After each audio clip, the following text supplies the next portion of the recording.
The door comes off its hinges at 4:47 in the morning. Not slowly, not dramatically.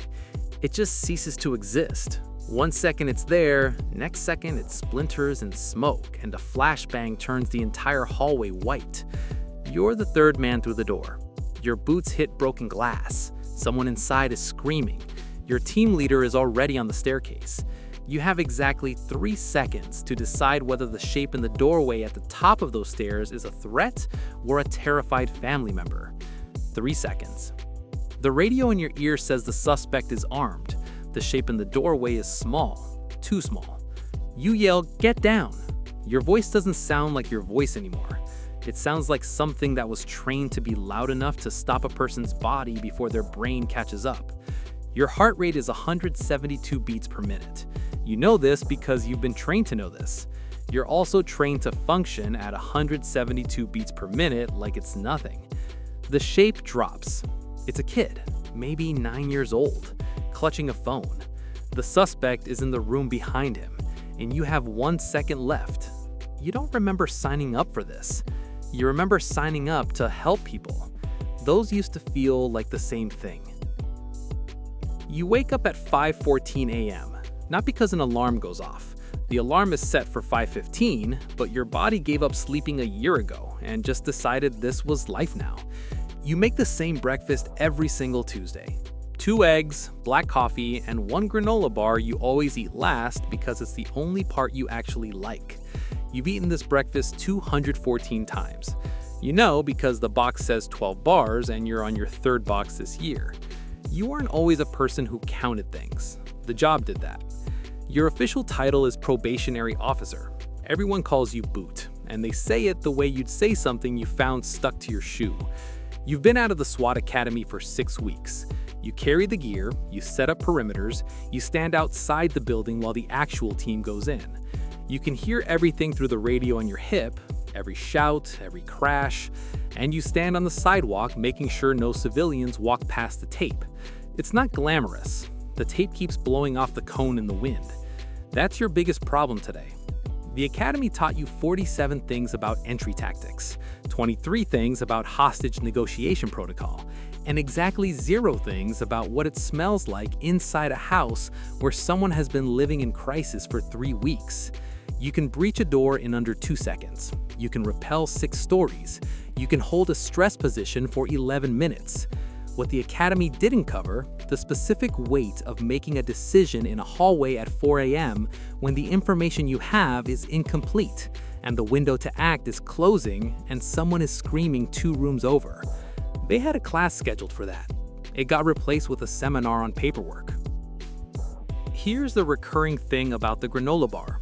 You started eating it last, saving the best part, when you were 8 years old and your mom packed them in your lunch. You never stopped. It's the only habit from before all this that survived. Every morning before a deployment, after the eggs and the coffee, you eat the granola bar last, standing at the counter, eyes forward. It takes about 45 seconds. It's the only 45 seconds in the day where nothing is happening. No radio, no protocol, no decision, just you and a $1.29 granola bar, doing something that a normal person would do. You are very protective of those 45 seconds. It's 11 months into probation. A call-out, a warehouse, a man with a weapon, a split second. The official incident report is 14 pages long. Your part in it is 1 paragraph. The paragraph is accurate, technically. It describes what happened in the order it happened, without describing what any of it felt like, or what the air tasted like afterward, or why you sat in the parking lot for 2 hours before you could drive home.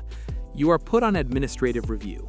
That means you sit in an office for 19 days with nothing to do while people who are not there decide what you should have done. The granola bar starts tasting like cardboard during this period. You eat it anyway. They clear you. Justified. 14 pages of protocol confirmed. You are returned to full duty. The commander shakes your hand, says good work. You think about the fact that good work is what they say after an incident review, which means good work now has 2 meanings and you are not sure which one this is. You get back in the van the next morning. The team treats you normally. That's the thing about SWAT. Everyone has a parking lot story. Nobody talks about it. You put on the gear, you go through the door, and whatever you carry it in there with the rifle and the flashbangs and the radio. There is no other option. 14 months in, someone notices you. Not in a good way necessarily. In a we need someone to step up and that someone is you way. The team leader slot opens up because Martinez gets a knee injury that takes him out for 8 months. The captain looks around the room, looks at his clipboard, looks at you and says your name out loud. Just your name, like a question that already has an answer. You say you're not ready. He says that's the job. You say you need more time. He says Martinez needs more surgery. You spend that night staring at the ceiling of your apartment while the ceiling says nothing useful. In the morning, you eat the granola bar. Then you call the captain back. Team leader. It sounds like a promotion. It sounds like more money. It is neither. What it actually is, you now carry the radio that coordinates 4 people, you carry the liability for every decision made inside the building, and you stand at the front of the stack instead of third. Third was fine. Third gave you half a second more to process. At the front, you process nothing. You act, and then your brain catches up while your legs are already moving. Your first week as team leader, you brief the team on a narcotics call-out. Your voice is steady. Your hands are dry. Inside your chest, your heart is doing something that should probably be reported to a cardiologist. Nobody has complete information. This is the thing they don't put in the brochure. Before every operation, you get a file. The file has what surveillance picked up, what informants said, what the building plans show from 1987. It does not have what changed last Tuesday. It does not have the door that was added, the person who moved in, the dog, the child, the guy who wasn't supposed to be there. You run your team on a best estimate dressed up to sound like a certainty. You walk in knowing the map, but not the territory. Every team leader in SWAT history has walked in knowing the map, but not the territory. The ones who lasted learned to read the gap between the two faster than anyone else in the room. 2 years in, a sergeant pulls you aside after a debrief. She doesn't sit down. She says your situational reads are better than half the sergeants she works with. She says there's a leadership course in April. She says she's recommending your name. You say you'll think about it. She says, I know you will. Then she leaves. You stand in the hallway for a moment. The hallway smells like industrial floor cleaner and cold coffee. It's a completely unremarkable hallway, but something shifts. Not excitement exactly. More like a door you hadn't seen before is now slightly open, and the light coming from behind it is enough to notice. Sergeant. Now you manage 3 teams. Breaching a door is simple. The door has no feelings about it. Your teams, however, have opinions. Torres thinks the entry order is wrong. Kim wants a different breach point. Whoever was on shift before you left a scheduling conflict that now means 2 of your best operators aren't available for Thursday's high-risk warrant, and someone needs to call the captain and explain that, and it is going to be you. You now spend 40% of your time on people problems and 60% on operational planning, which means you spend 0% of your time doing the thing that made you good at the job. The paperwork has increased by approximately infinity%. A call comes in at 11 p.m. Domestic. Barricaded suspect. Possible hostage inside. You are the senior sergeant on shift. That means this is yours. You set up the perimeter command post in a parking lot across the street. It's cold. The ground is wet. You run negotiations through the radio while your team holds position at the perimeter and the negotiator does his job over the phone. You stand there for 4 hours. 4 hours of waiting in a cold parking lot while someone else's life balances on a phone call. You have 2 teams locked and ready. You hope you never have to use them. At 3 a.m., the suspect surrenders. You don't feel relief. You feel the end of 4 hours of sustained dread, which is adjacent to relief, but colder. They make you lieutenant at year 4. Now you see the machine from the inside. You attend meetings where the decisions about resourcing, training budgets, and deployment priorities get made. Not in the field, but in conference rooms with projectors and PowerPoint decks. You learn that most operational failures start in a conference room, not a hallway. You learn that the person writing the budget has never breached the door, but has very strong opinions about how many flashbangs are too many flashbangs. You sit in these meetings. You wear the uniform. You contribute data-driven recommendations. You start saying data-driven unironically. You catch yourself doing it and stare at your own reflection in a window for a full 3 seconds. A school. An active threat. Your jurisdiction. You are the incident commander. For the first time in years, you are not going in. Your team is going in. You are standing at the command post outside, and your team is going through those doors. You know every one of them by name.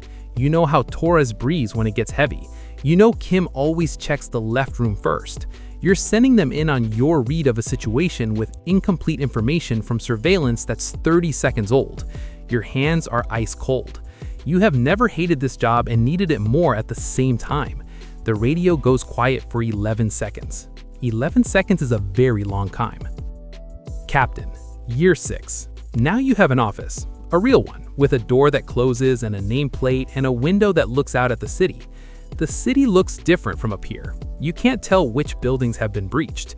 You can't see the parking lots where your people sit after callouts.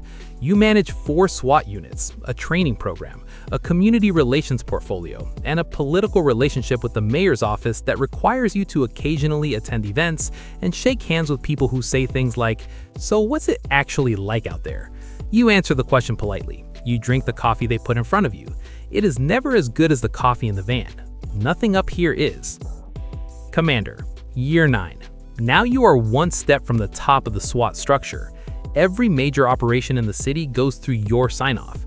You review after-action reports. You approve training protocols. You testify before the city council when the department needs to explain an incident. You sit at a table in front of bright lights and speak about events you were not present for but are responsible for. This is the job now. You are the person who wrote the policy that the team leader in the field followed at 4 a.m. If the policy was right, good. If it wasn't, that's your file number. That's your name. You drink the coffee, you read the report, you sign it. It's year 10.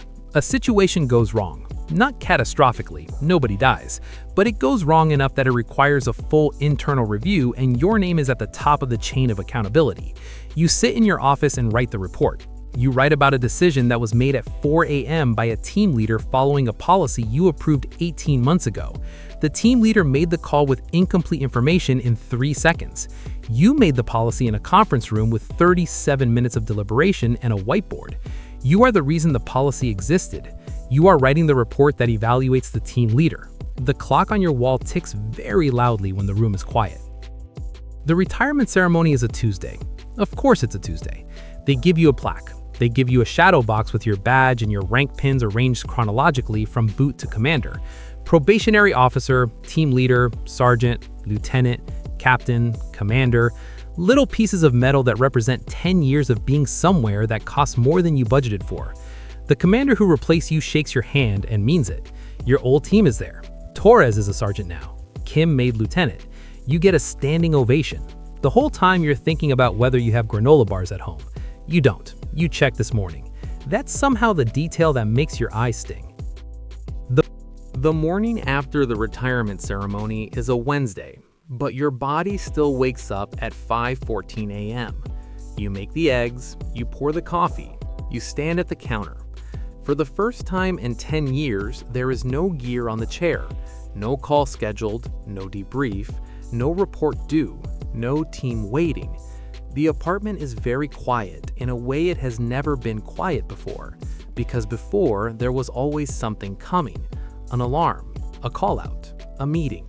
Now there is nothing coming, and the nothing is enormous. You unwrap the granola bar, you eat it. You eat it first this time, because there's no last to save it for anymore. You stand there for 11 minutes before you move. Here is what you know that you didn't know when you were standing on the sidewalk holding crime scene tape in the wind. The job does not get easier, it gets more honest. At every rank, you have more tools and more responsibility, and less ability to pretend the decisions are clean. The probationary officer thinks the answer is better gear. The sergeant thinks it's better intel. The captain thinks it's better policy. The commander knows it's all of those things, and also none of them, because you're still sending people through doors with incomplete information at 4 a.m. And the 3 seconds in the hallway are always 3 seconds, no matter what rank you carry. You know this. You go eat the granola bar anyway. Thanks for watching. I'll see you in the next one.